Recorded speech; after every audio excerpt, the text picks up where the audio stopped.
Okay, so welcome to our Tuesday night Torah class. What do I want to say? Well, tonight is Yom Kippur Eve, Erev Yom Kippur, except for the fact that the sun's down, so now it's officially Yom Kippur. And so those of us that are celebrating it are on a fast until tomorrow night at this time. Tomorrow night at this time, we will be well into a huge number of pizzas. Okay? We have ordered, I think, 40 pizzas. 40 pizzas, and they're all going to be sitting around here, and they're beef, pepperoni, some of them. There'll be various different other kinds, and I don't know why it is, but after you fasted for a day, which is no big deal, right? A one-day fast is not that big a deal, but boy, that pizza tastes good. It tastes a lot better when you fasted for a whole day than when you haven't. So anyway, that's what we're doing tomorrow night. And then you'll notice up here where we usually have our band and all that kind of stuff, there's nothing there. And we got together this morning and loaded all that stuff on Brett's. It went fine. It was easier than I thought, really. And everything got loaded in fine. And let's see, it's not up there yet. He's leaving tomorrow, I believe, to take it all up to our Sukkot place. And then some of us are going up Thursday, and then some of us are going up Friday, and then Shabbat is up there. And next Tuesday's Torah class is up there, and therefore won't be live streamed, nor will next Shabbat be live streamed. And then we go for a little while longer, and the following Shabbat, we're up there. The following Shabbat, I think, is the second to the last day of Sukkot. And then it turns out that we're back down here on Tuesday. So we'll skip one Tuesday, but we'll be back here. Let's see, Tuesday, 2 weeks from tonight, we'll be back here. Okay? Any questions about that? Yes. John has a question. Okay, we're not skipping, I think if I understand you right, we're going to do the Torah study up there. So if you're watching on live stream and you feel like you're going to miss out, yeah, you probably are. But just register online, myhebrewbible.com/Sukkot. Oh, wait a minute, it's too late. Never mind. Okay. Well, we always have, the whole idea of Sukkot is, hospitality and things like that. So if you're really wanting to come, even though it comes up and says registration is closed, which it is because we had to figure out how much food we needed to prepare meals for people. But if you can work around, you can come to Sukkot and provide your own food or whatever, we can probably work with you.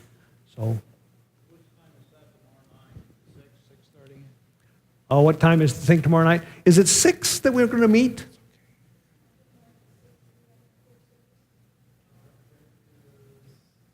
Six, yeah. The pizza won't be here at 6, but we'll start at 6.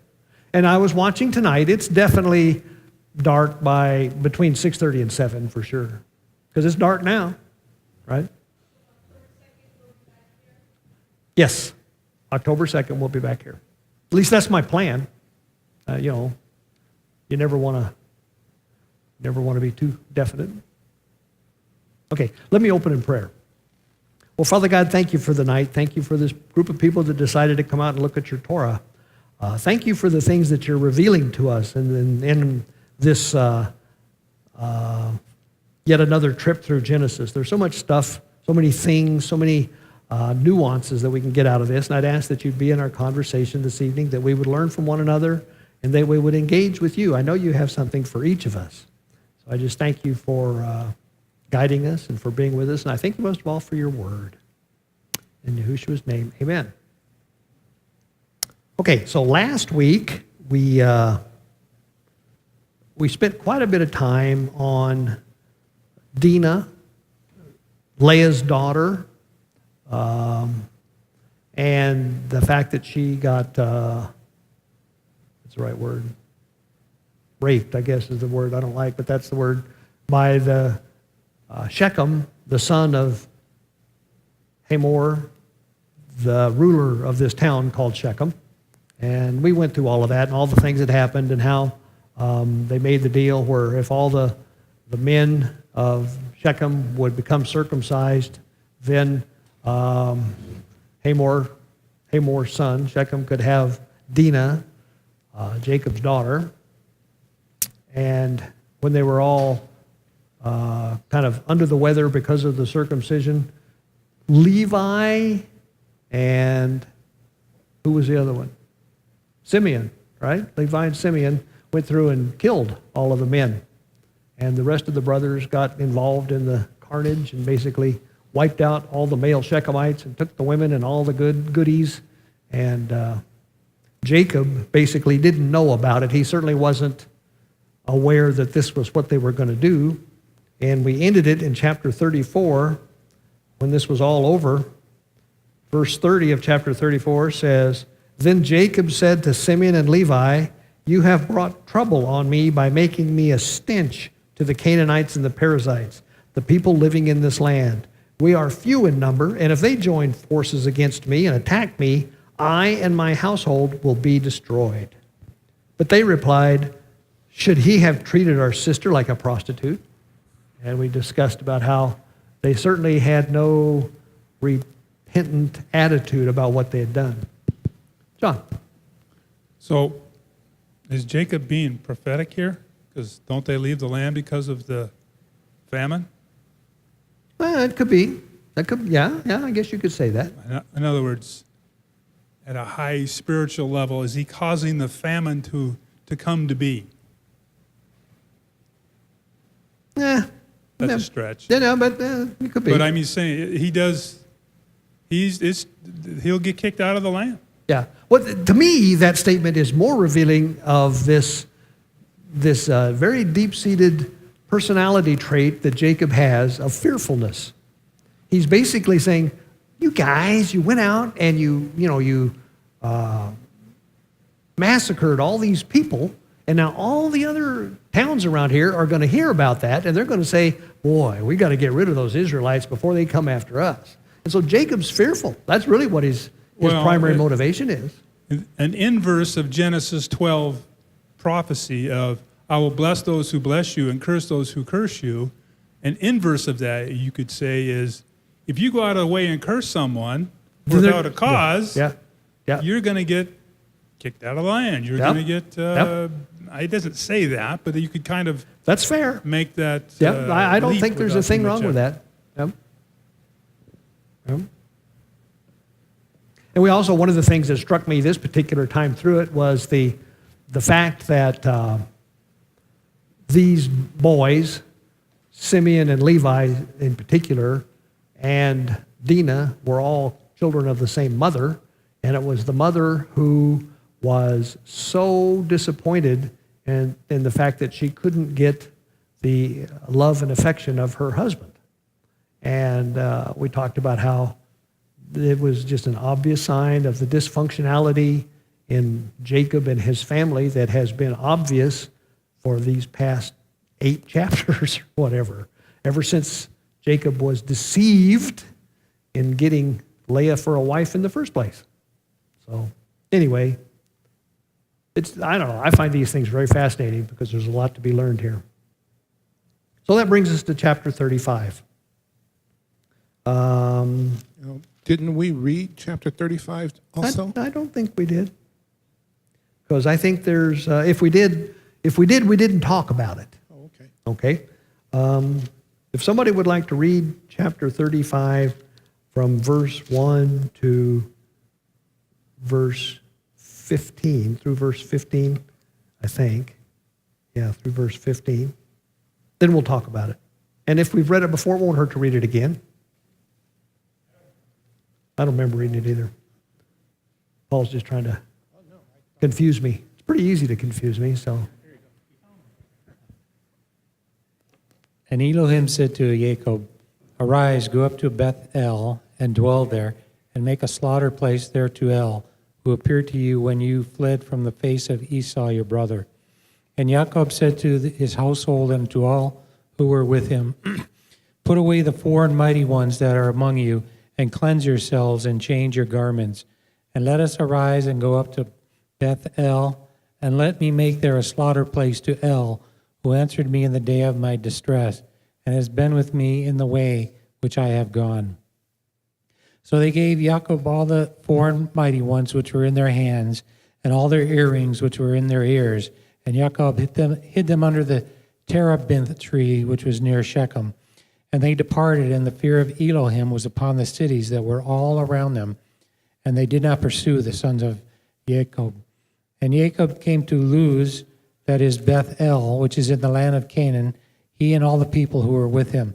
And he built there a slaughter place and called the place El Beth-el, because there Elohim appeared to him when he fled from the face of his brother. And Deborah, Rivka, is that right? Is Rebecca. Oh.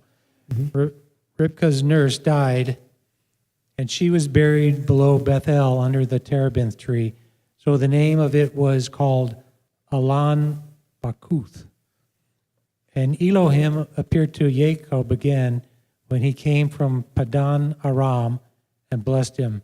And Elohim said to him, your name is Jacob. Your name is no longer called Jacob, but Yisrael is your name. So he called his name Yisrael. And Elohim said to him, I am El Shaddai. Be fruitful and increase. A nation and a company of nations shall be from you, and sovereigns come from your body.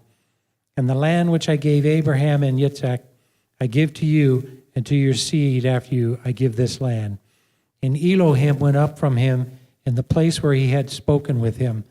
And Jacob set up a standing column in the place where he had spoken with him, a monument of stone. And he poured a drink offering on it, and he poured oil on it. And Jacob called the name of the place where Elohim spoke with him, Beth-el. Okay.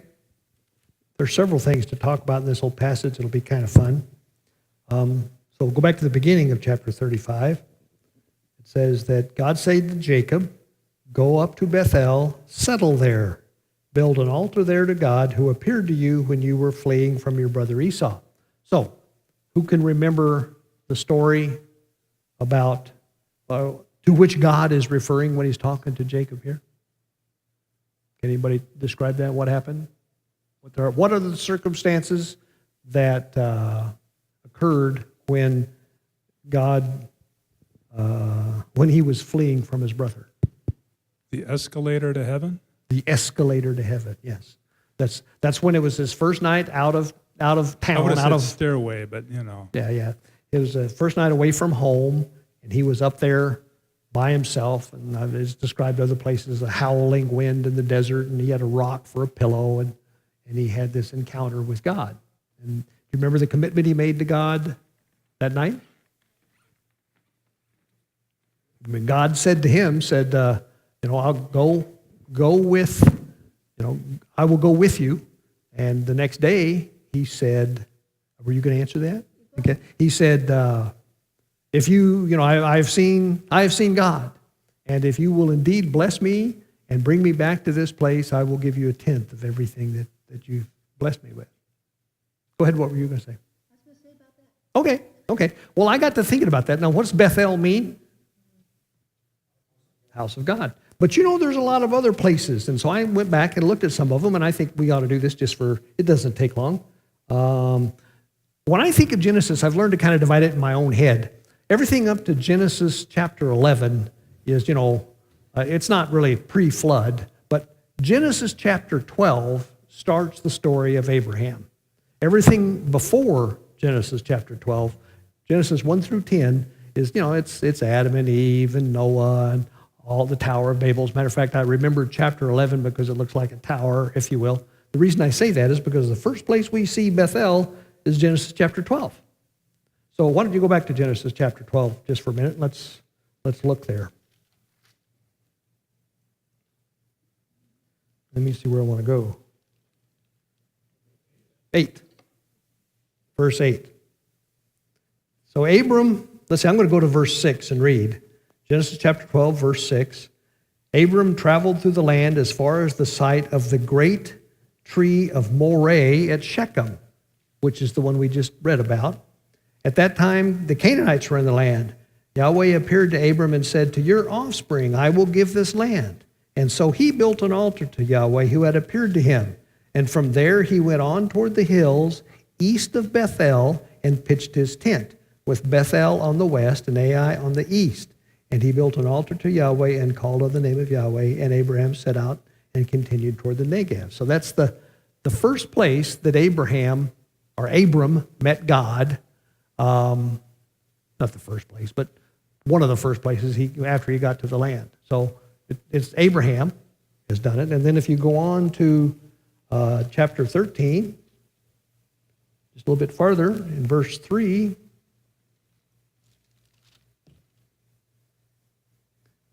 from the Negev, he went from place to place until he came to Bethel, to the place between Bethel and Ai, where his tent had been earlier, and where he had first built an altar.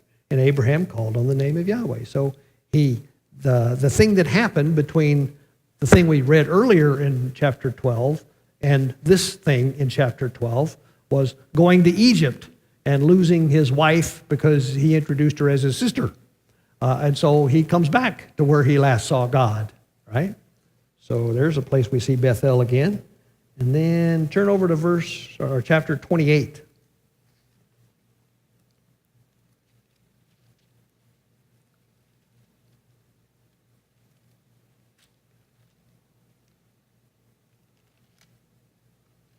Oh, that's the one we just read about, or that's the one we just talked about. Let's see. I've got verse 19, so that's good enough. When Jacob awoke, I'm verse 16. When Jacob awoke from his sleep, he thought, surely Yahweh is in this place, and I was not aware of it. He was afraid and said, how awesome is this place? This is none other than the house of God and the gate of heaven. Early the next morning, Jacob took a stone he had placed under his head and set it up as a pillar and poured oil on top of it and called the place Bethel, even though the city used to be called Luz. So all of that is the same Bethel. The reason we know it's the same Bethel because it describes it in the same terms. It's between Ai and Luz, and it's always described in the same location. So it's the same place. So this Bethel is I just wanted to point out it's a pretty important place, and we can still find it. According to this map, it's right there. It's south of Shechem. It's right down there. And Salem here would be where Israel is, or I'm sorry, Jerusalem is, excuse me. So it's north of Jerusalem. Ai it no longer exists, but Ai would be right about here because it's to the east of Ai. Beg your pardon?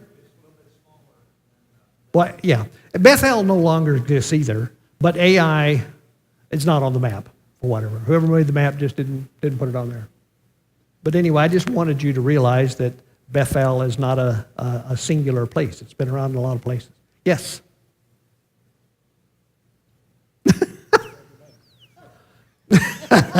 I was having fun with it. I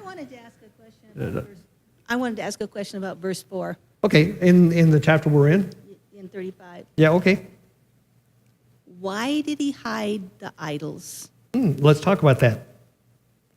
So first of all, let's kind of go back at the beginning. I was getting way off in the weeds with the place of Bethel, but verse 2 says, so Jacob said to his household, to all were with him, get rid of your foreign gods that you have with you, and purify yourselves and change your clothes, and then come, let us go up to Bethel, where I will build an altar to God, who answered me in the day of my distress, and who has been with me wherever I have gone. So I maintain the answer to that question is in that verse.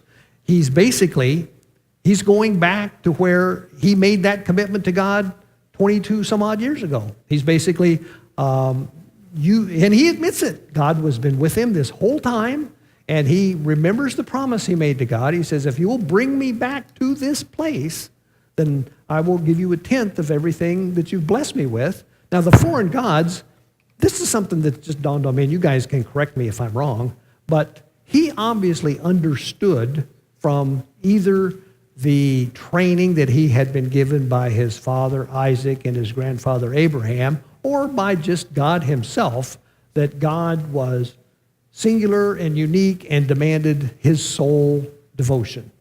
And so he knew that God was not in favor of other gods, not in favor of having, no other gods before me. He knew that God demanded this. And so the getting rid of all the other gods and the purify yourself was all the same thing. We're going to go up to meet my God, the God that has blessed me these past 20 years and brought me back. And when we do that, we need to be in a clean state, which means we should purify ourselves and we should be rid of any foreign idols. That's my opinion, that's what he's saying. Why not destroy them instead of bury them? Because they could go That's back. a good question. That's probably, why not destroy them? Don't know. Somebody else might have a thought about that. Somebody's got his hand up. Yeah, well, one of the words that's used for tamein is to bury, Oh, really? discard, conceal. So What's the word? Tameh? Tameh? I always thought tameh was unclean. Yeah, this says, So, I mean, I from wouldn't be surprised that they tamein. could, Yeah, unclean. as opposed to tamein, it's tamein. Any unclean god or any foreign god would be unclean to our God. Yep. Where did they bury them? Underneath that oak tree, is what it says, right? We saw that oak tree. Do you remember that, Polly and Mark? Theoretically. I doubt seriously that it was the same oak tree. But anyway. It's way it's translated, it's really pretty vague. I mean, there's a difference between burying them and destroying them, then burying them. Yeah. Yeah, it's a good point. That's a good point. Yep. Mine actually says get rid of. Discard, mine says. Okay. So they gave Jacob all their foreign gods that they had and the rings in their ears. That's interesting. So these foreign gods and the rings in their ears must have been similar. I mean, the only thing I can imagine is that the people attach some sort of a spiritual significance to these foreign gods and to the rings in their ears. Don't know. Joe? They had to have a complete makeover because not only were they to discard the alien gods that are in your midst, but to cleanse yourself was to be a change of attitude and change your clothes. That would be a fact that they were dressing like the pagans. And so they Could be. it's not only the inside, the attitude, but it's the outside too that they have to completely Okay. get the makeover. Yeah. Yeah. I can buy that.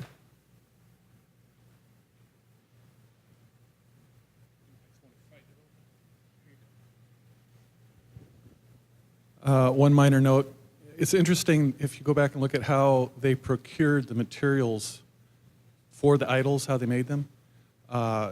Many of those idols were radioactive. Oh, really? So burying them would be a good idea. Okay. Fair point. So the King James uses a word which makes it a lot more cynical. 26 times it's translated as hide, which is what it's done here. So to hide something implies, Going back for it. yeah, I don't Yeah. want someone else stealing my gods. Yeah. Because once I'm done with, Yeah.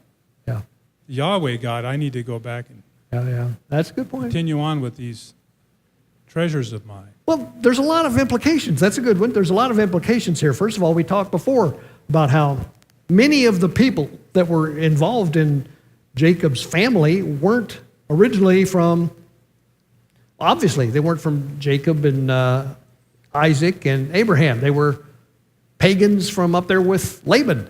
And so while they may have certainly observed the blessings that Jacob had enjoyed by virtue of the God that he worshiped, they did not understand, perhaps, that he demanded their sole worship to the exclusion of other gods. So it's very possible that many of them, had foreign gods and continued to keep them around. I mean, they were happy to believe in Jacob's God too, because it was clear that he was a pretty pretty nice God to believe in, but that didn't necessarily translate into getting rid of all the ones that they grew up with, let's say. Mike? Do you suppose Rachel gave up the idols she stole from Laban? It's a very good question. I would think so. I'd like to think so, but I don't know. What did Jacob think? Yep. Also, you think he tied a yellow ribbon around the oak tree? Or remember where? I rather doubt that. Yep. Yep. Yeah, that was my question. What, the yellow ribbon? No, Oh. not the yellow ribbon. The teraphim. Yep. I wonder if Jacob says, these things look kind of Yeah. familiar. Where'd these come Where'd from? you get these? Where'd you get these? Well, yeah, that's a good point, because you can imagine the light going off in his head and him going, we need to talk, Rachel. It's possible he didn't know what his idols were, so he Yeah. might have just thought they were. Yeah. But that's a very good question. It's a very good question. I think it's interesting that he didn't say if you have. Yep, that's He a good said point. get rid of them. Yeah. So whether they accumulated them along the way or whether they had brought them and hung on to them, Yeah. it's a cautionary statement that sometimes we need to sit back and review things that we may have collected in our past That's a as good we point. start walking and the path gets brighter in our lives. Yep, I like that. Maybe they picked them up and checked them. Yeah, I was going to think that too. Check them. They picked up all kinds of stuff there, and if some of these were particularly attractive from a let's say a gold plating point of view or something like that, they could have very easily done that. To say nothing of the fact that they picked up the women and children. Yeah. Yeah. Yeah. Now the last sentence in that little paragraph, verse 5, says, "Then they set out, and the terror of God fell upon the towns all around them so that no one pursued them." Now, what does that point back to? What did Jacob tell Simeon and Levi when he was so upset with them for massacring all the townspeople? They're going to make a terror. I think what he said was the word. Well, what he says is, "You have made me a stench Stench. in the nose of all the neighboring peoples around here. And they'll easily wipe us out because we're small in number." So this says that God put a terror upon the neighboring tribes so that they did not pursue them. So let me look at it a little bit different way. Okay? If you want to do business with people, you got to have people around to do business with. Yeah. Buy, sell, and trade, and generally increase the economy. Yeah. Obviously you don't want them around to kill you. That's not good. Yep. And that's what's being described here. But if they're fearful of you, like, I don't trust you Yep. because you have a history Yep. of not playing well with others. Like, where are those Shechemites? Where'd they go? Oh, Yeah, yeah. they're all dead. Yeah. Yep. So, I'm wondering if, from a trade point of view, and I'm assuming free trade was a well described or well thought out economic principle even back then, Sure. that they didn't even want to trade with them. Yeah. Yeah. Well, and in that sense, they did become a stench to the neighboring people. On the other hand, this just occurred to me, if Jacob were the least bit worldly minded or a political creature or anything very carnal, he could have looked upon this as a golden opportunity. All the people in this neighborhood think I'm a real tough dude. I can go start exacting, tribute from them and doing, just mistreating them. It obviously never crossed his mind. It's not even mentioned, right? But no, it doesn't sound like Jacob. Not at all. Not at all. I think there's a little more to this. Okay. Because I think back then is a lot, people are people. Mm-hmm. And you take people in business, they do deals together, and sometimes they're taken advantage of. And the injured party doesn't like it. Mm-hmm. But they're businessmen. If another opportunity comes along and you think you can make some money with that guy that did you wrong, or you feel he did you wrong, they will still do business with him again. So I think they didn't want to pursue them and hurt them, but I bet they still wanted to deal with them from a business perspective. They probably Yep. did. Yeah, I understand what you're saying. On the other hand, they can't help but think that they sure didn't deal very fairly with the Shechemites, right? Because the Shechemites thought they had a deal, and they went through their part, and they found out that that Jacob's clan, didn't do at all what they said they'd do. That's the same way it works today. Well, I'm sure you're right. I'm sure you're right. Yeah. Well, they could also make a bad covenant that would be in their favor, but not in Jacob's favor, since Sure. the family's got a history of making covenants with different people. So, Yeah. Well, anyway, moving right along. Verse 6 says, Jacob and all the people with him came to Luz, which is Bethel in the land of Canaan, and he built the altar, and he called the place El Bethel, which would be God, the house of God, because it was there that he revealed himself to him when he was fleeing from his brother. And we talked about that. Now, this ought to be a nice little rabbit trail. I'm sorry. It's kind of interesting that this thought came up, especially this time of year. Do you think when they discarded all their idols, do you suppose it could have happened around the time of Yom Kippur?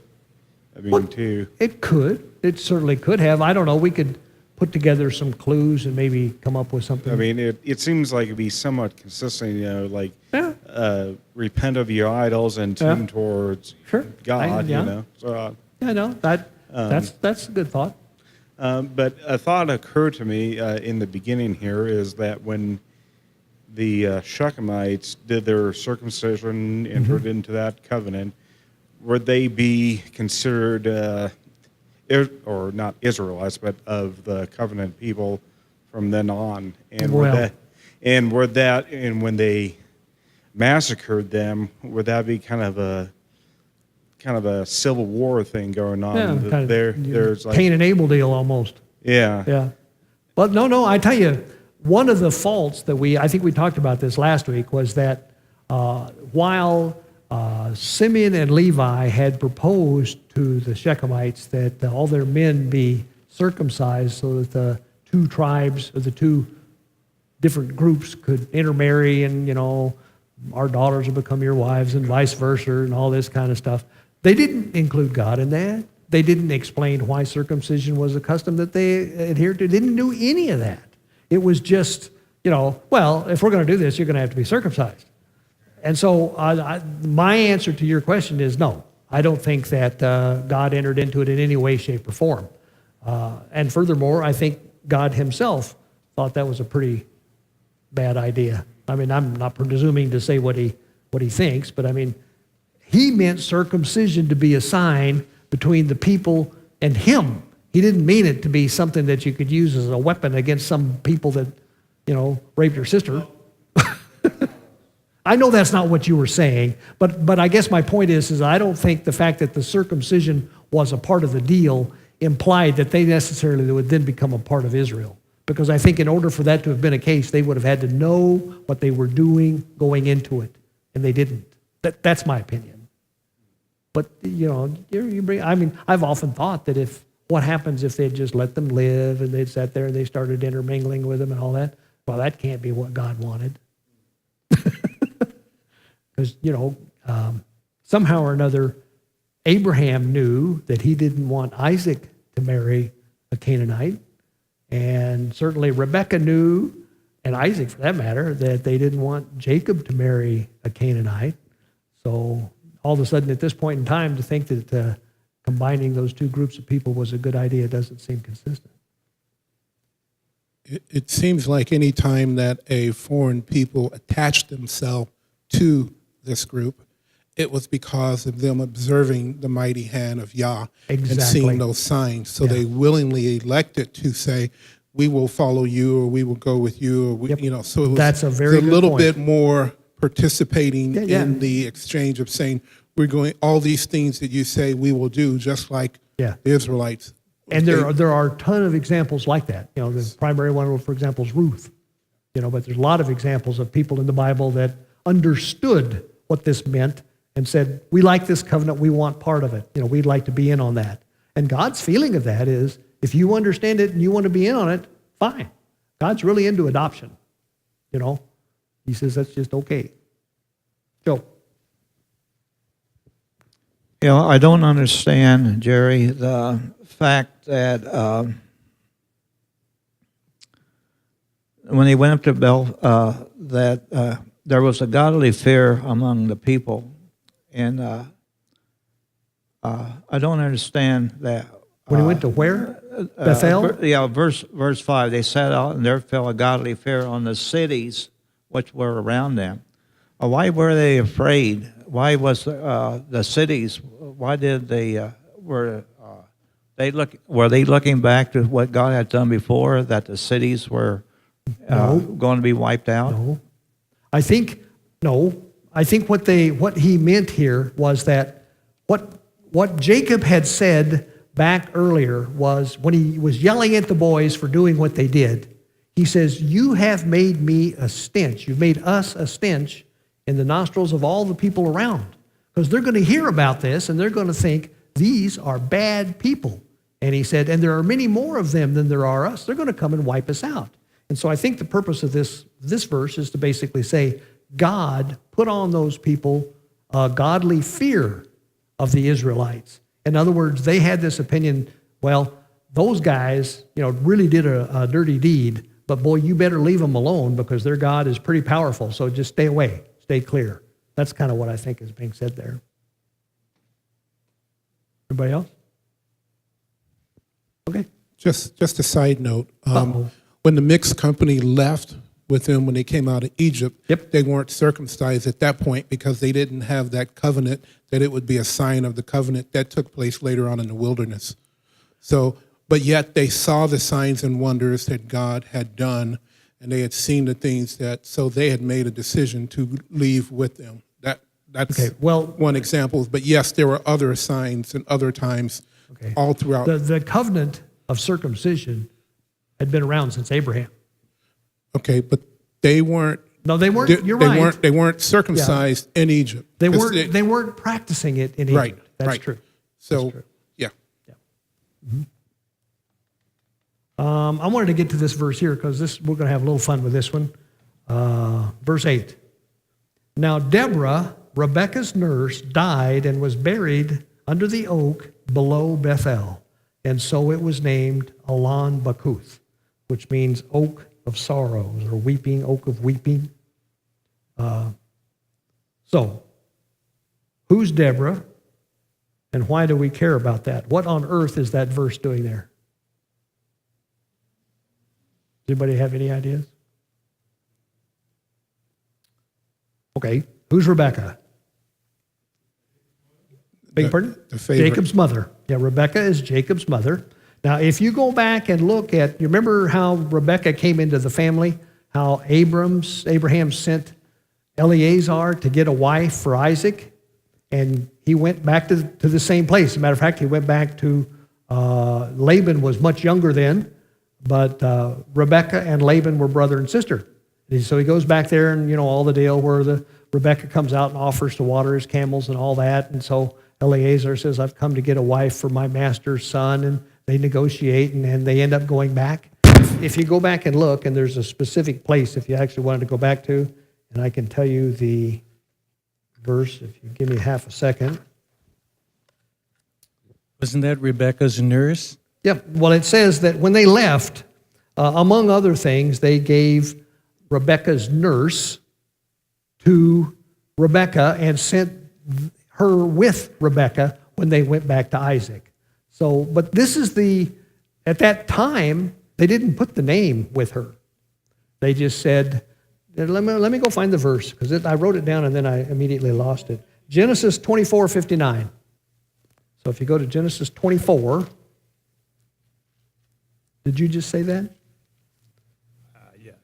Genesis Yes. 24.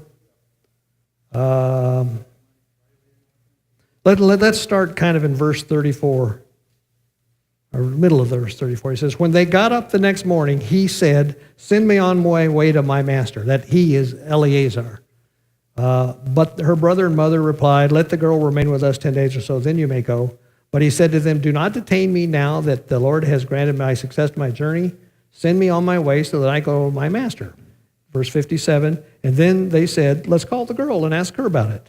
So they called Rebekah and asked her, "Will you go with this man?" And she says, "I'll go." And verse 59 says, so they sent their sister Rebekah on her way along with her nurse and Abraham's servant and his men, and they blessed Rebekah and said to her. So that's the only other reference to this woman named Deborah. So you could even argue whether or not that's the same person. But let's assume that Deborah, Rebekah's nurse, is the same person that's described in that verse. So if that's the case, that woman, who was probably older than Rebekah, went back at that time and stayed with Rebekah while Rebekah moved in with Isaac and waited around for 20 years or so and had kids and was hanging around while the kids were growing up, and Esau was giving away his birthright for porridge and all this kind of stuff. And so the question is why in the world is she in this group of people that's got Jacob when they're on their way back from Laban's house? And how in the world, she must be older than dirt, because if she was a nurse for Rebekah, and here she is, we've established that Jacob's in his 90s or something, so this nurse must be something. So, any thoughts? I thought maybe some of you guys would have read about that. There's nothing in Scripture about it. So I did some research, though, and the commonly held belief is that it is indeed this same lady, and yes, she's very old. And she was been a trusted member of the family of Isaac's, Rebekah's family for this whole time. And when Rebekah sent sent Jacob off to get a wife, she said, "You go away because Esau wants to kill you, so you go away. And when his fury subsides, I'll send for you, and you can come back." And so the theory is that after a while, a few years, Rebekah assumed that Esau's fury had subsided, and so she sent her most trusted companion and nurse, Deborah, off to Laban's house and says, "You go up and find my son Jacob, and you tell him it's time for him to come back." And so that's what she ended up there doing. And so she was part of the reason that they decided that it was time to go back. Now, it clearly says in Scriptures that God told him to go back. So it wasn't just that. But that's the way the Jewish sages paint this picture of why in the world Deborah is up there. Yes. So Deborah became the second witness to something that God said, maybe? Could be. Could very well be. Now, like I say, there's no scriptural support for any of that, but it does seem to kind of make sense, other than the fact that she's got to be like 180. She's very old. So it could be another nurse, too. It could be some nurse that Rebekah got when Jacob and Esau were young. So it could be somebody entirely different. Could be a daughter. It could be her daughter. That's a good point. Yep. Could be a daughter. Yes, could be a daughter. Thank you. So, John, you got something? The thing is, verses like this just fascinate me because they're not there for no reason. But what they're there for eludes me most of the time. The word means bee. Yes. Deborah as in means bumblebee. Bee as in bumblebee, yeah. The only other place the word Deborah appears in the Bible is talking about the judge. In the book of Judges, there was a woman judge named Deborah. And like you say, the word Deborah is Hebrew for bee, B-E-E. Anyway, so this Deborah, this ancient lady, or maybe not, died at the time that they were in Bethel, and they buried her beneath this oak and called it Elon Makuth. And what all that means, I'm not sure. But that'd be a fun thing to, keep that in the back of your mind. And if you ever read anything about, this Deborah again, there's some prophetic thing or something going on there, and I'm just not sure what it is. Okay, moving right along since we got so much out of that. Verse 9 says, after Jacob returned from Padan Aram, God appeared to him again and blessed him. And God said to him, your name is Jacob, but you will no longer be called Jacob. Your name will be Israel. So he named him Israel. Now, do you think this is let's see, is this a second event, or is this just kind of a confirming of the thing we had a couple of weeks ago when Jacob was wrestling with the angel? What do you think, John?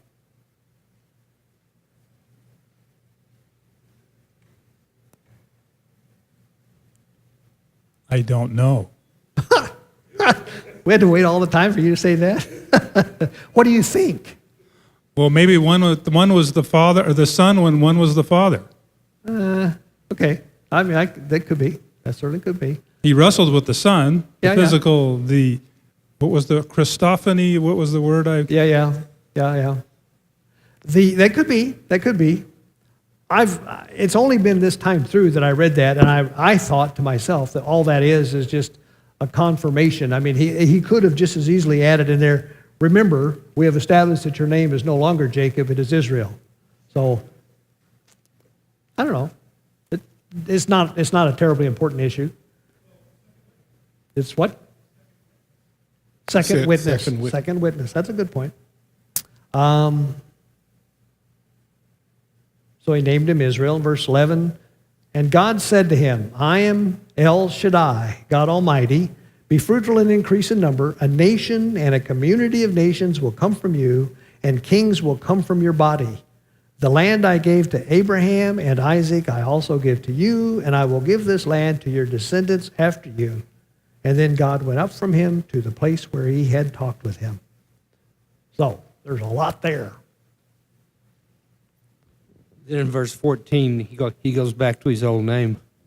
Yes, well, yeah. Mm-hmm. No, I have good commentary. Okay. Well, I think it is. It is well documented in Scripture that Israel is a kingdom of priests, but I say a claim can be made stating Israel is a kingdom of kings, as this verse indicates. So the question is, what does this really mean? Can it have multiple meanings? For example, 1, there will be kings from Israel that rule the rest of Israel, like in Genesis 49:10, which talks about Judah. Yep. And 1 Samuel chapter 8, where they fired God as their king. Fools. The fools. Number 2, they will be kings from Israel that rule over the rest of the nations. Uh-huh. And 3, the citizenry of the ancient kingdom of Israel would be comprised of sovereigns. And sovereigns and king is an interchangeable term as far as I'm concerned. Yep. And if you want to go read Bovier's Law Dictionary about the definition of sovereign, go check it out. All right. Well, I think all three of those are true. I don't think it has to be any one or the other. Do you? Nope.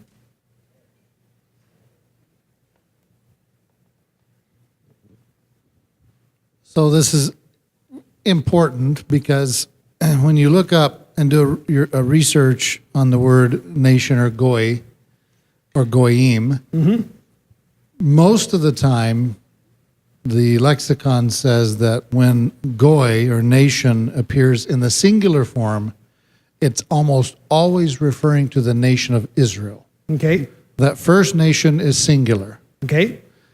So it's obvious a nation, Israel, the nation of Israel is going to come forth from you. Yep. But that second, nations, is not. No. So who are those people? Yep. That's a very good question. And one would think that kings would not only refer to the kings in the singular form of goy, but also refer to the plural form of goy. Kings of the nations. From both groups. Yeah. Yep. I agree with that. I agree with that. Of course, the obvious answer, given where we're coming from in terms of the community of nations, would refer to the fact that Jacob's seed would be scattered throughout all the nations of the world, all the nations of the earth. And from that scattered seed would come kings. So here we are. So that's very cool. Yeah. So if we use this third term that I have about sovereign, it doesn't deny the divine right of king. Because you're saying, Israel is saying, or Yahweh is saying here that I would have it to mean that I am your king. I'm giving you the authority to be a sovereign. And so I report to El Shaddai as it's being described here. Yeah. So it doesn't take away the concept of the divine right of king. The question is, who's the king? Like in 1 Samuel chapter 8, they said, well, we want a king like the nations. Yes. And the United States said on July 4th, 1776, well, we don't want you to We don't want a king King like George, yeah. like king. We're going back to the way it was before. Yeah. There's still a divine right of king. It's just it's Yahweh. It's not Yeah. King George. Yep. That's an important point I'm just beginning to catch on to. Yeah. One of the things I liked about this particular statement is that it clearly shows the transgenerational nature of the covenant. Because he says very clearly, he says in verse 12, the land I gave to Abraham and Isaac I also give to you, and I will give this land to your descendants after you. In other words, if you wasn't clear before, and like I say, I know this must have been a real light bulb for Abraham when he finally figured this out, but this thing is going to last from generation to generation to generation. And he explains, or he says it quite clearly here. He says, I gave it to Abraham, I gave it to Isaac, I'm giving it to you, and I'm going to give it to all your kids. So that's the way this works.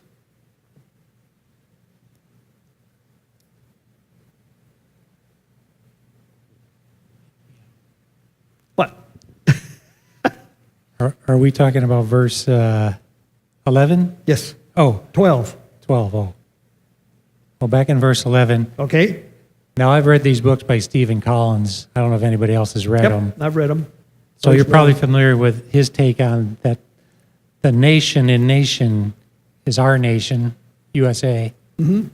Well, according that's to him. his. That's his, yeah. Well, then, And I then think the company of nations is the United Kingdom. That's his take on it. that's okay, I suppose. I think Mark's probably makes a little more sense. Actually, yours does the company of nations. Yes. But actually, I would recommend the books because it's interesting read. Yeah, they are interesting. They are very interesting.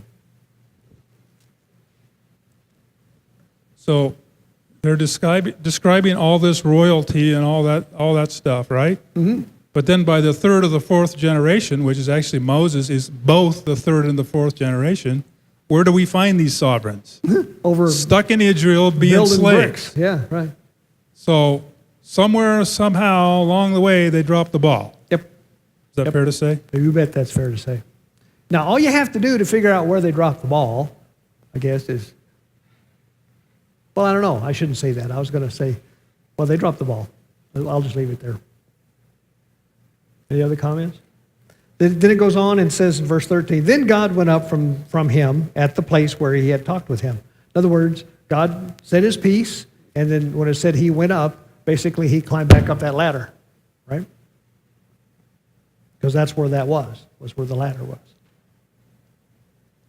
So Jacob set up a pillar at the place where God had talked with him, and he poured out a drink offering on it, and he also poured oil on it.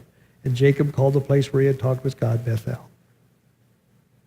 So that would imply that the name wasn't Bethel when Abraham saw it, but it was known by Bethel from Jacob's time. Yeah. Did he leave his tithe?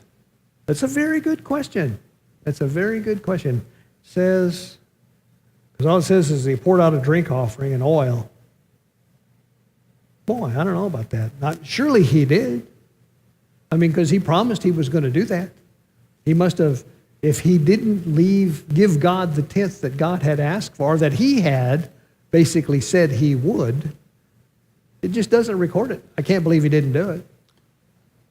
Well, I mean, what does that actually mean? Let's say he did do it. What does that actually mean? Well, the first... He just leaves these sheep over here and say, see I think it would be sacrifice. Whole burnt offering type thing. That's my opinion, Right. And it's just my first thought.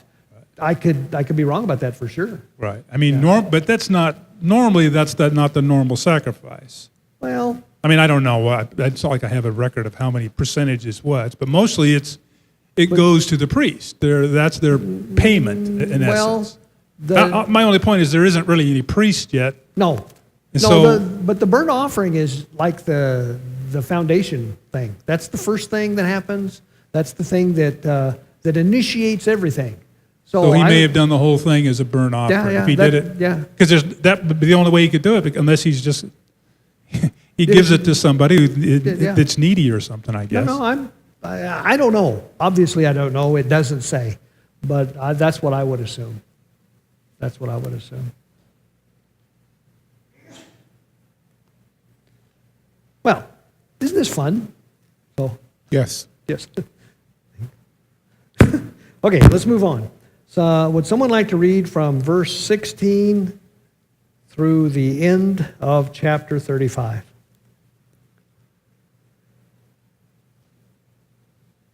All right, I will, but I have to put on my glasses first. Okay, verse 16.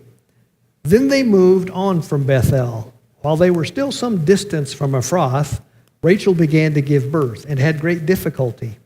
And as she was having great difficulty in childbirth, the midwife said to her, "Don't be afraid, for you will have another son."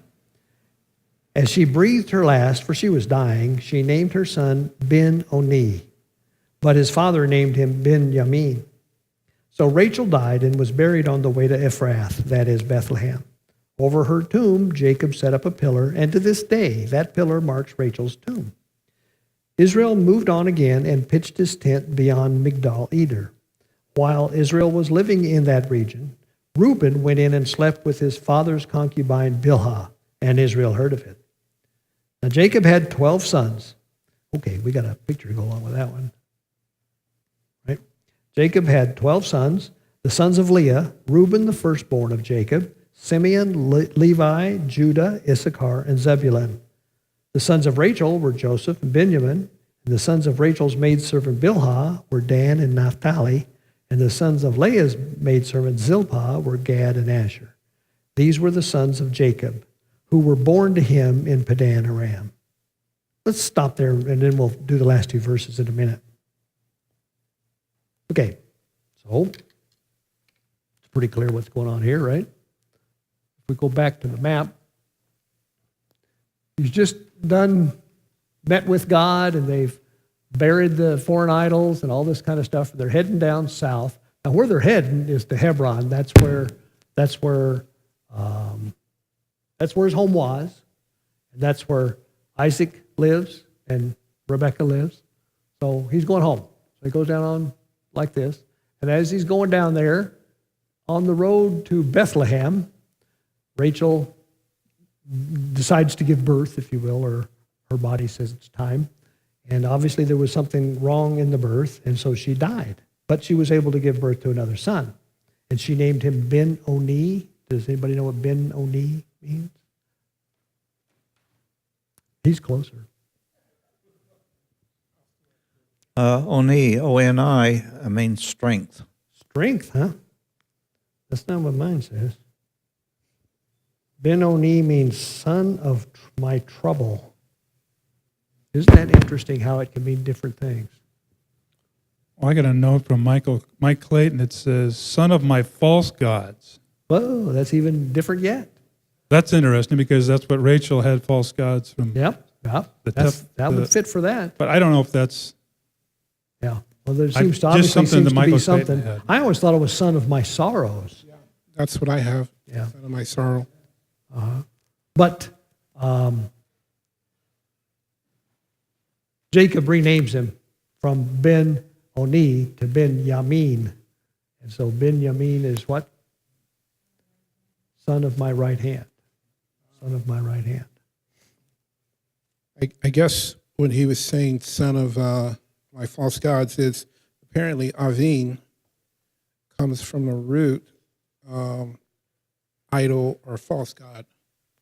So, yeah, I don't know. Okay. Well, it certainly, I like the connection John made. If it does mean that, it makes sense because we never had heard about what happened when Rebekah stole Laban's, her father's gods when they were leaving. And you knew that was important because they told us about it, right? This tomb, and I haven't been there. First time I went to Israel, a long time ago, I hate to think about it, it's in the 90s.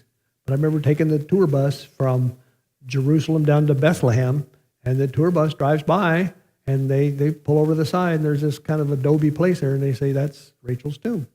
So whether or not it really is, I don't know, but it's certainly a spot on the road between Bethel and Bethlehem. As a matter of fact, it's between Jerusalem and Bethlehem, and it certainly could have been. It's now in Palestinian territory, and I don't know whether it's still there or not.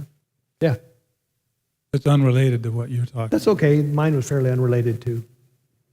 Well, I always like to see patterns. Yes? One of the patterns is, well, first of all, who named the other sons? Was it the mothers? Yes. Yeah, that's Typically. right. You're right. Yeah. I remember that. Yeah. And here, Jacob is. Well, Rachel did. Well, that's another pattern too. Yeah. I mean, usually in the Bible, you see someone gets a new name, it's usually God or somebody like that that's Yeah. doing that. Yeah. Here, Jacob is doing it. Jacob, yeah. That's And that's he's an interesting he's pattern. naming one of the he's the only one that named He's the only son of the 12 that he named. the second name, Yes.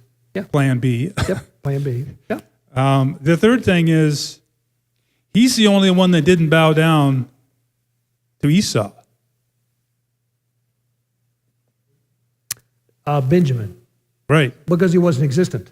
Right. Yeah. He bathed in the womb, maybe, I suppose. But all the others, it That's talks an about them. interesting- That's an interesting little observation. They bowed to Esau. Yeah. Yeah.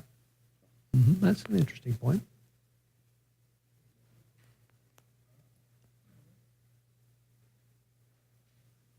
So anyway, Rachel, whom Jacob loved best, and who was his wife as far as he was concerned, has died. And so he's left with Joseph, who is, just pretty much got this aura around him from Jacob's point of view, and this little baby. And then he's got these other three women that are kind of his wives, and all their kids, which none of them particularly like him. So he's not in an enviable position, to say the least. His life, from at this point, I don't think Jacob would say life has been all that good to him. The only thing he can say good is, boy, I've sure been fruitful. Got a lot of kids. And that's a good thing, but I just point that out. So it goes on in verse 21, says, Israel moved on again and pitched his tent beyond Migdal Eder. I didn't really look it up, but Migdal Eder is a small place south of Bethlehem. While Israel was living in that region, Reuben went in and slept with his father's concubine Bilhah, and Israel heard of it. Now, let's see. Whose concubine was Bilhah? Yeah, Rachel's. So, the whole thing is kind of gross when you think about it. But for him to go to bed with Rachel's concubine makes it even worse. So, and we know that Jacob was not happy with that, to say the least. Yeah. So it happens after Rachel dies. Well, according to this, yes. So, is it a going back to what's your guy's book's name, Mike? Stevens? Yeah. Stephen He Collins? would say this is like maybe the French, and because they're all about, loose. Huh? Collins, yes. All about what? Identifying nations later on. Okay. I think it's more, it isn't a sexual thing, it's a power play. Yeah. He's the firstborn. Yep. He's probably jealous. I'm sure he's jealous of Jacob or Joseph and all the Yep. attention he's getting. Yep. And now Yep. he sees an opportunity to Supplant. Jacob Yep. as the top dog. Yep. I never had really seen it that way, but I'm sure that's what it is. I'm sure that's what it is. Because that was a common thing to do, is if you were trying to take over your supplant your king, so to speak, that was the way you did it. So I think it would be safe to say that Leah's children really didn't like Rebecca's or Rachel's children. That's safe to say. That would also mean that they wouldn't like the sons of her concubines' Yep. children. Yep. So with Rachel being gone, he sees an opportunity to put aside that half of the house by doing what John said. But what's interesting is, as I did my math, I don't think Bilhah is no more than 17 to 20 years older than Reuben here. And I say that because Rachel's going to have, if she's going to have a concubine, it's probably a younger woman than herself. Well, we know that Rachel is younger than Leah, Yep. okay? Reuben being the oldest, he's the closest in age to the youngest of the concubines, or the youngest of the women, and I think Bill is that one. And as I did the math, I think that there's only about 20 years difference between the two of them. I bet you're right. I bet you're right. Like I say, it's funny. I really like having these discussions because my first take on that was, boy, that's a nasty thing to do. You know, how gross. But then the more you think about it, the more you think it really was, I think it really was a power play. And it was also, I can see why Jacob would be real upset with that. Just a second. Me and my brother Dan aren't very happy about this either, being a Naphtalian. Naphtalian? Yep. Yep. That's got to cause yeah. animosity between them. Oh, yeah. Yeah. What a group. What a group. Poor Jacob. Man. So let me read the last two verses, or three verses of this chapter. We'll talk about those for a couple minutes. Starting in verse 27. Jacob came home to his father Isaac in Mamre, near Kiriath Arba, that is Hebron, where Abraham and Isaac had stayed. Isaac lived 180 years, and then he breathed his last and died and was gathered to his people, old and full of years, and his sons Esau and Jacob buried him. So that's interesting. First of all, I didn't go through the math. I should have done that. I remember at some point in time when we were talking about how old Isaac was whenever we went through the thing where he said, "Oh, I'm about to die, send my son Esau out and shoot some wild game so that I can give him my blessing before I die." And everybody thought he was on his last legs. Well, now it says he died when he was 186. I forgot how old he was back then, but we can go back and look it up. And the point is he lived many, many years. He wasn't on his last legs at all. He had to live at least 20 some odd because he had to live all the whole time that Jacob was with Laban, having kids and raising sheep and all that kind of stuff. So I don't know where Isaac got off thinking he was on his last legs, although sometimes I can identify. He said to himself, rumors of my demise are greatly exaggerated. That's funny. So I remember, as I recall the story in the book of Yashar, the whole conflict from between Esau and Jacob was because the selling of Esau wasn't there, and Jacob was angry with him because it was the funeral, if you will, of Abraham. Ah, yeah, okay, that's right. As I recall the story. Yep. And here it's like, well, Jacob's like, this is kind of important. Maybe I better show up. Could be. I don't know. Yep. I think it is. Oh, go ahead.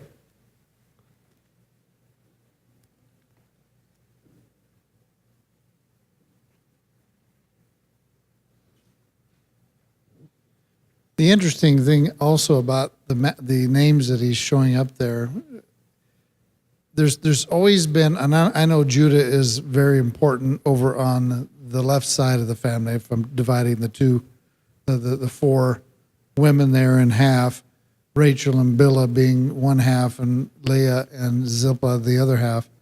So you got 4 kids over here. Well, Dan, has his own issues. Joseph gets split up into 2. So you've got Benjamin and Naphtali. Okay? So we're talking, Benjamin is all in the story you're talking about right now. It's, I believe, the area where she dies, and this on the way from Bethel to,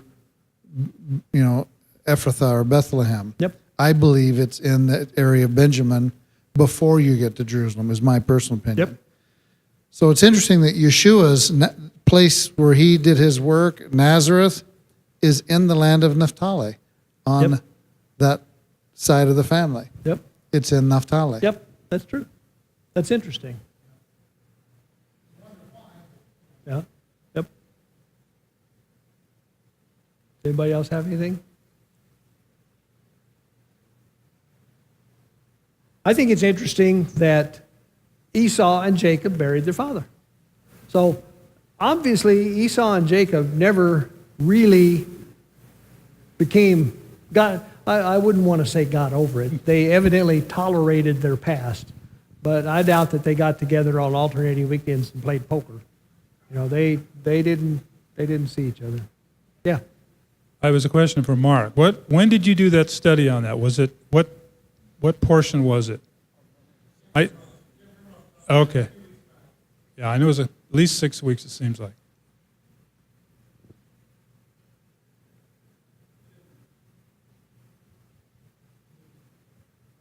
Okay, well, let's see. There's one little thing we can finish up here, and then we can move on into Joseph.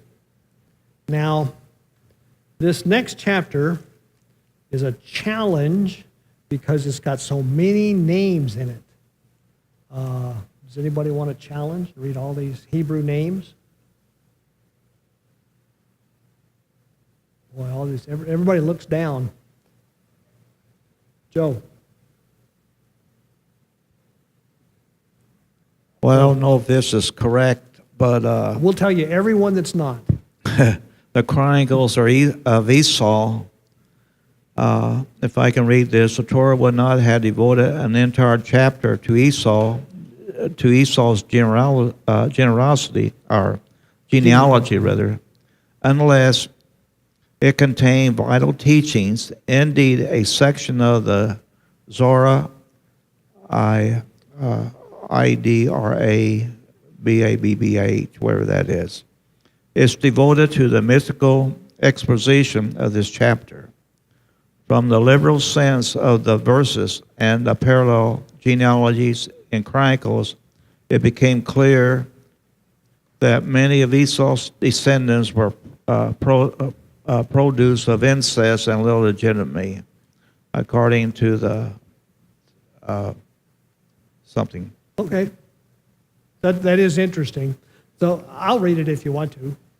And then we'll talk about all. We'll see if we can find some interesting things in there like that talks about. Okay. Put on my glasses here. Chapter 36. This is the account of Esau, that is Edom. Esau took his wives from the women of Canaan, Adah, the daughter of Elon the Hittite, and Oholibamah, the daughter of Anah, the granddaughter of Zibeon the Hivite. Also Basemath, the daughter of Ishmael and the sister of Nabioth. Adah bore Eliphaz to Esau. Basemath bore Reuel, and Oholibamah bore Juash, Jalam, and Korah. These were the sons of Esau who were born to him in Canaan. Esau took wives and sons and daughters and all the members of his household, as well as his livestock and all other animals and all the goods he had acquired in Canaan, and moved to a land some distance from his brother Jacob. Their possessions were too great for them to remain together. The land where they had been staying could not support them, both because of their livestock.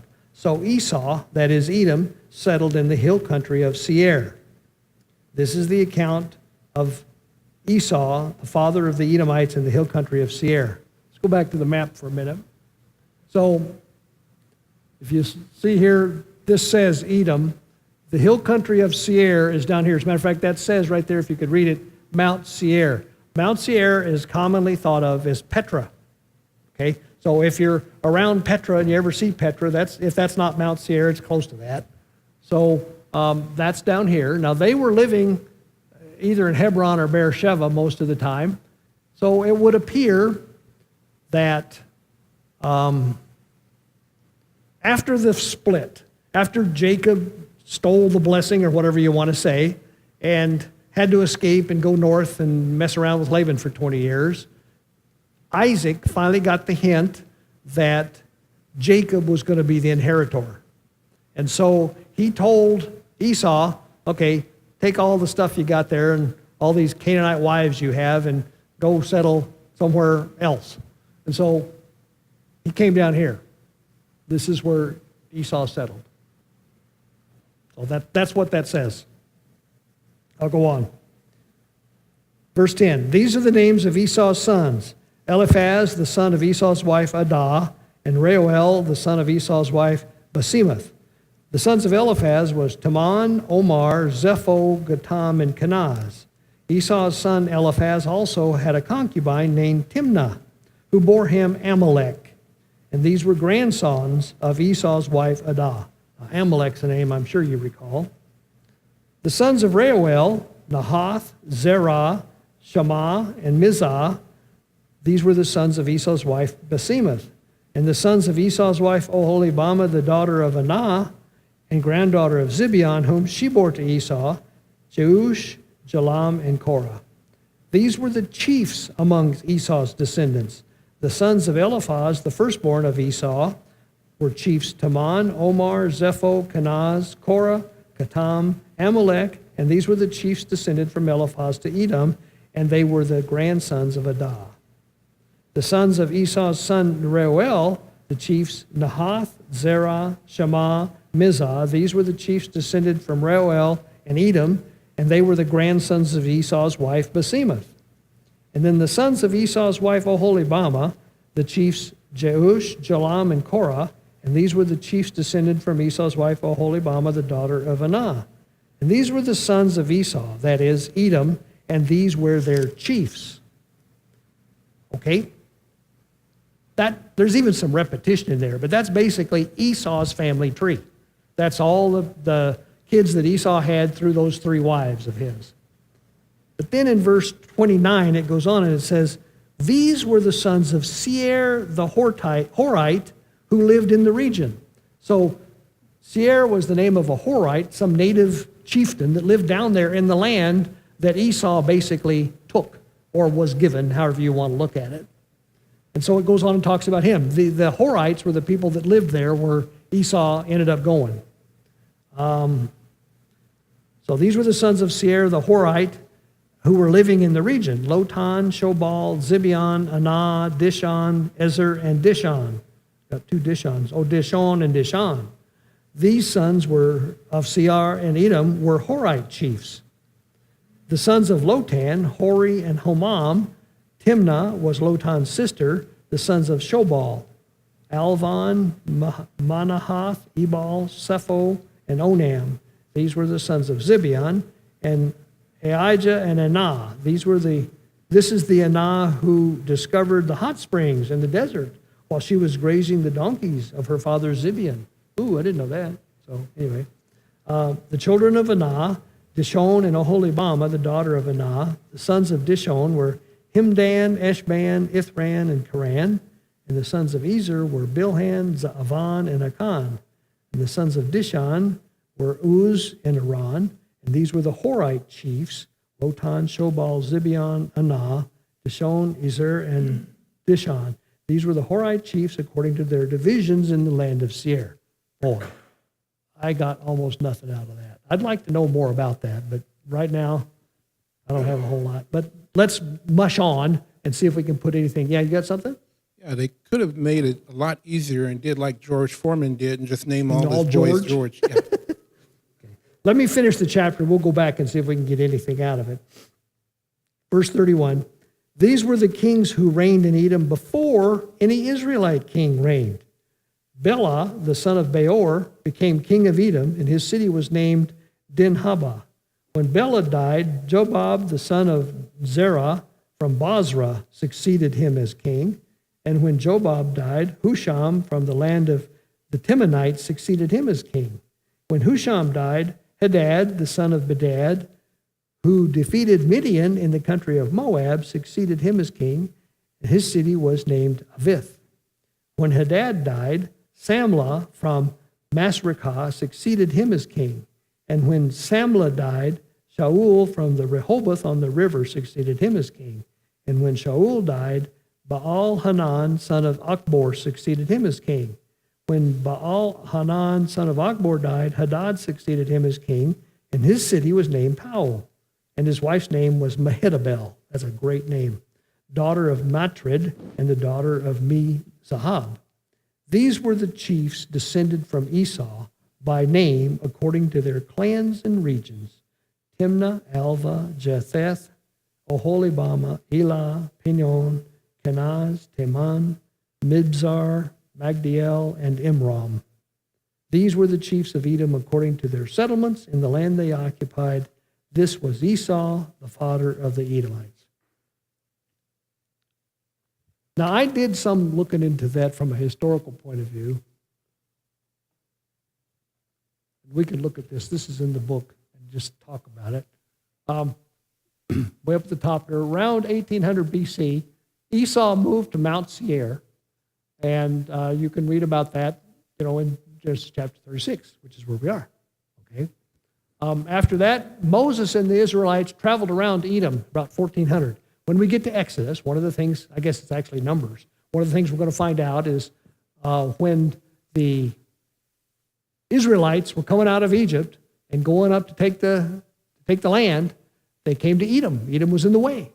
And God had them go around Edom because Edom said, don't come across our land, we don't want you. And you can read about that in Numbers. From 1400 to about 1000 BC was the period of the Judges. And some of these guys are mentioned in the book of Judges. And then around 1000 BC, which is around 1000 BC, it's a good number to remember, is when the kings of Israel existed. Okay, so you had the United Monarchy with David, and during the United Monarchy with Saul, David, and Solomon, David conquered Edom around 990, and you can read about that in 2 Samuel. Edom rebelled under Solomon around 940, and then the kingdom divided. Jehoshaphat reconquered Edom around 870. Edom rebelled after Jehoshaphat's death in 848. Edom was reconquered by Amaziah in 780, and then it rebelled under Pekah. Anyway, all of that, you can read about those things. Then when the northern kingdom fell was 720, and Jerusalem fell in 587, and the Edomites rejoiced over the fall of Jerusalem, and they took over the Negev, the whole part of southern Israel. And you can read about that in Psalms. Then the Nabateans in Arabia took it over about 400, the time of the Greeks. And that's what they call the place. In most of the textbooks you read, they call it Nabatea. They don't call it Edom. So Nabatea, the Nabateans took it over. They were basically Bedouins. And finally, my dot died, nope. It was called Idumea by the Romans. Idumea. And Idumea was conquered by this guy, John Hyrcanus, in 125 BC. And they converted everybody to Judaism. They pulled a Shechem on them. They circumcised everybody and said, you're now Jews. Anyway, famous Idumeans were Herod, for example, around 100 BC.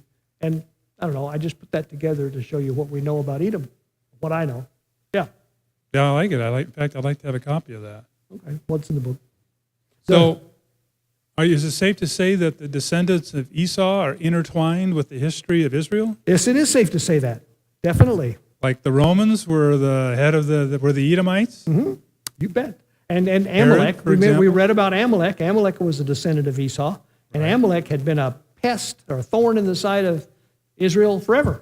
Yeah, in fact, they get 2 mitzvahs to kill them in the commandments. Yep, and they screwed up.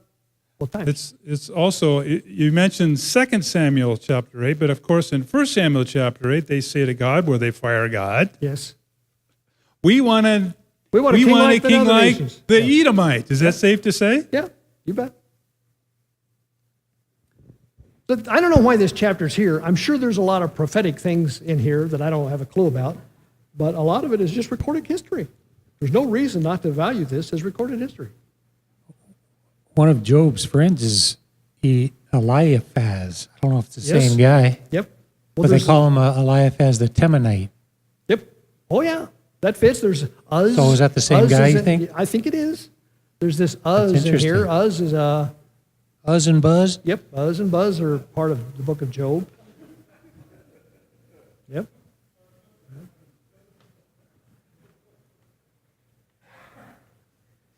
It'd be nice to have the time and the resources to go investigate this in some greater degree of depth, although I don't know to what end.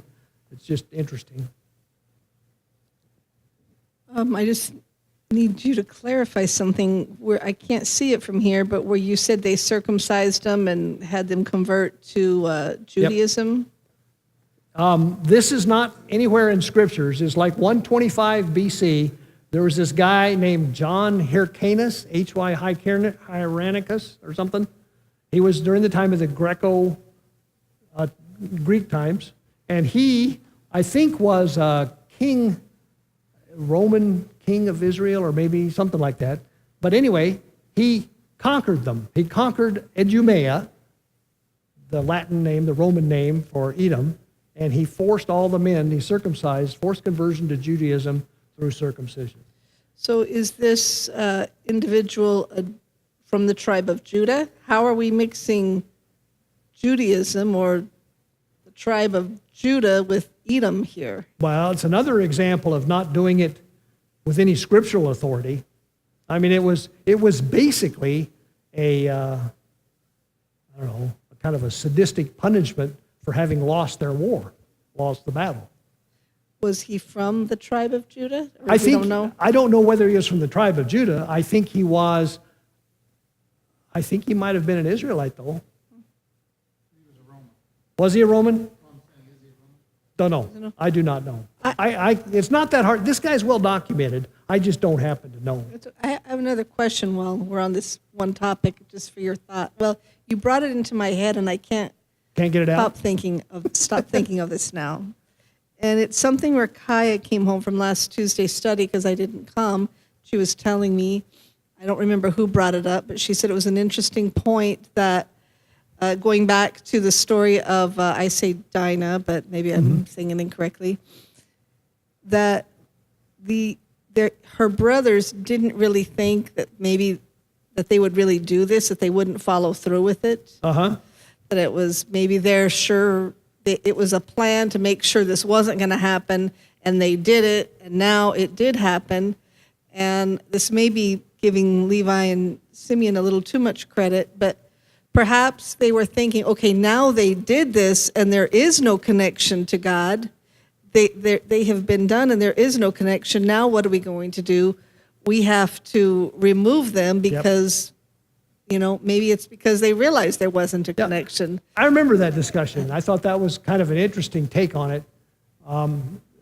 It could be, but that's kind of like two big ifs.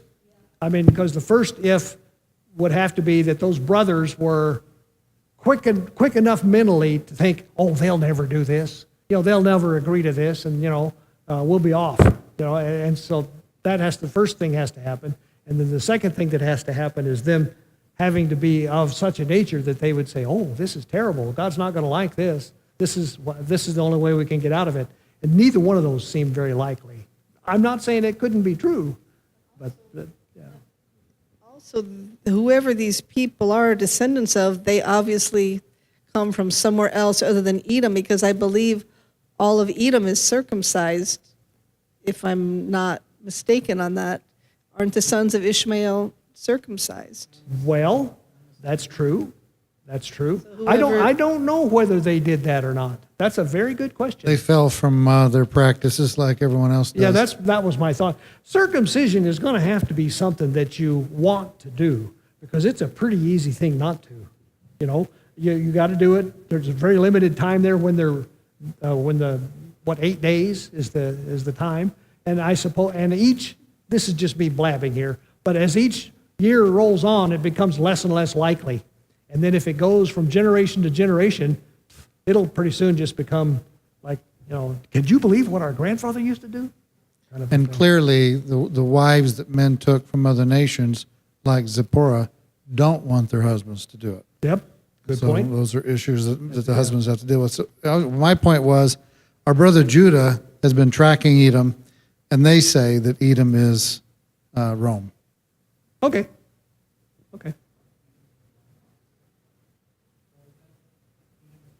Rome. In Wikipedia, it says John Hyrcanus? Hyrcanus was a Hasmonean, in parentheses, Hasmonean, Maccabean yep. leader, and a Jewish high priest in the 2nd century. Okay, that makes sense. The high priests were pretty much running things running society because the Romans ran the country. And so he was a Roman puppet, is who he was. And so his idea of doing this to the conquered Idumeans would be punishment, is all there was to it. We'll just make you part of us. But it wasn't, with an understanding of the covenant, I don't think. At least by the time Yeshua rolled around, the stuff that was going on in Israel was far, far away from what God had intended. You know that as well as I do. And they had done every kind of thing you could possibly imagine to, screw it up. John? Well, just to support my argument about the commingling, if you go back to when Rebecca asked God for what's going on in her room, and the Lord said unto her, "The 2 nations are in thy womb, 2 manner people shall be separated from thy bowels, and the one people shall be stronger than the other people, and the elder shall serve the younger." And then when Isaac gives him the blessing, he says, "Behold, thy dwelling shall be in the fatness of the earth and of the low heaven from above, and by thy sword shalt thou live," this is Esau, "and shalt serve thy brother, and it shall come to pass when thou shalt have thy dominion, that thou shalt break his yoke from off thy neck." Yeah. So it seems to me it's like us going back and forth, who's in charge, and when Jacob's not doing, the descendants of Jacob aren't acting right, then the Edomites take over. Yeah. Well, you can clearly argue that Herod is a great example of an Edomite being in charge. We've gone over, but thanks. I really like the discussions we have just because I think they're kind of fun. And to me, I think God appreciates it when we really try to understand His Word. And I also think it's equally important to go away and say, I don't get 3/4 of this chapter, but I know it's there for a reason, and I do believe that someday I might have 2/4. So anyway, any other thoughts? I'll close in prayer. Father God, thank you for the evening. Thank you for this day of Yom Kippur that we're now in. Help us to reflect on what it's about, and help us to spend the day just thinking about the price that you paid for us. And just keep us safe until we get to meet together tomorrow night to break our fast. In Yahushua's name, amen. Thank you all for coming.